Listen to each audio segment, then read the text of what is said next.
How to win a crooked cemetery contest. So I worked at a major cemetery chain that owns hundreds of cemeteries all over the United States. Let's just say that some cemeteries' ethics and your ethics might be two different things. For one, the park I was at ran a crooked contest. Usually cemeteries like to run them around Memorial Day weekend. It was not a random drawing. They would go through the entries and choose the people most likely to purchase something to win the top prize, which was a gift card.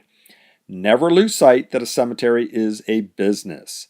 They just paid someone to walk around 3 days with a clipboard, minimum wage, so they plan on getting a return on investment. I'm going to tell you what they like to see. Now, for legal reasons, I'm going to say I'm not suggesting you commit fraud, but just maybe your information matches what they are looking for. Let's see. Maybe for fun, you drive around and enter several drawings to see how much you can win. I have to tell you, once you fill out one of these forms, they might call you for the rest of your life. But if you're game, here's my suggestions. Also, if it doesn't work, I offer no guarantees because I don't know how crooked they are.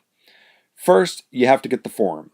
Either a counselor or weekend temp will be walking around with a clipboard, or they will be in a chair by the entrance. They call them counselors because it has a therapeutic sound to it, and your state government doesn't properly regulate the industry. They are salesmen, plain and simple. First thing they will probably ask on the form is, whom are you there to visit? They love to see parents. If you ever took a sociology class, you will know of the herding effect. This is where we like to hang around groups. It's why we join churches, garden clubs, gangs, and the scouts. We also like to keep all our corpses together. You want to be buried with your family's decaying bones. Every time I now see a zombie movie and hands are coming out of the ground, I think of them as little zombie families. If you're visiting your parents, you have a much better chance of buying off of them. Cemeteries know this. They will probably ask their name. Mostly see if they have an empty spots near them.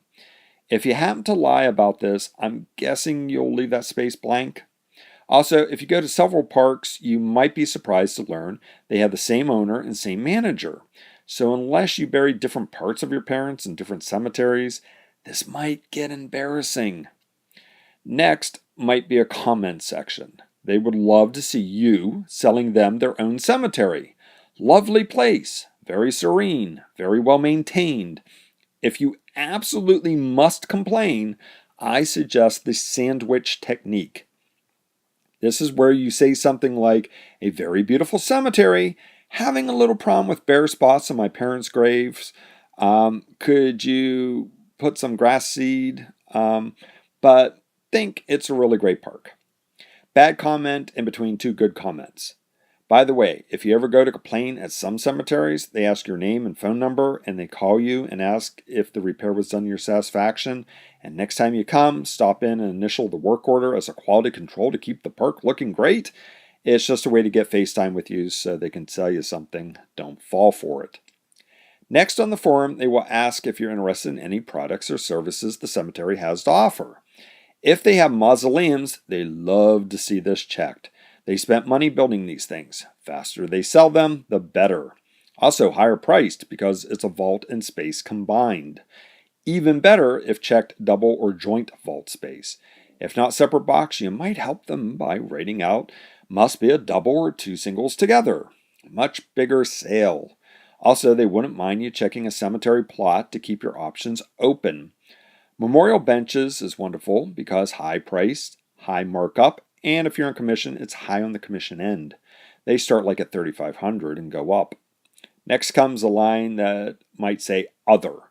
Even if you checked memorial bench, they would love to see in big letters, might be interested in memorial bench for my parents' grave. Also, they probably will look your name up to see if you already own something at the cemetery. If you already own, say, your space, vault, and opening and closing, that's where they dig the hole and fill it back in, this is a chance where you can put a marker, a memorial bench, or even ask if they sell coffins. Personally, I would never buy a coffin from a cemetery for various reasons. One is they are usually much more expensive than a mortuary. Next, they will want your name and phone number and address. I would use a landline because I wouldn't want cell phone calls for the rest of my life. Hand the entry back.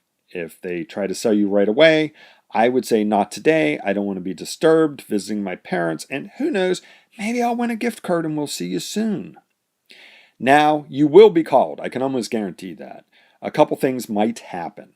First scenario is, congratulations, you have won the gift card, and I will be in your neighborhood tomorrow, and when stop by, I need you to sign for it. They are taught to assume the appointment because some people can't say no. I would never let these people into my house. I could tell you horror stories. Turn it around and say you will stop by their office. I guess you can always say you have pets or something. I would ask, do you have the card there? Some places might get you there to sign a paper, then say they have to send it in. This gives them 2 FaceTimes with you. You can decide if it's worth your time or not. When you go, I would say I have a bad memory. Could I get my gift card first so I won't forget?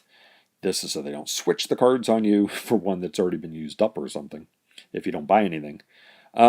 Also, most likely they will probably call everyone and tell them they won something, which brings us to a second scenario. They call and tell you you have won. Just come in and peel a tab off our prize board or just bust a balloon and see what you have won. Probably a planning guide, and they give those out for free any other day. Or a mug saying, we will be the last to throw dirt in your face, or some other cheap item. Might not be worth your time. You be the judge. If it's a planning guide, be careful. If you let them go through it with you, it's diabolical, full of emotional peels and traps to get information off of you. No matter what happens, be polite. You wouldn't want a vindictive counselor to go out and sabotage your parents' grave. Well, that's it. Hope you win. Good luck.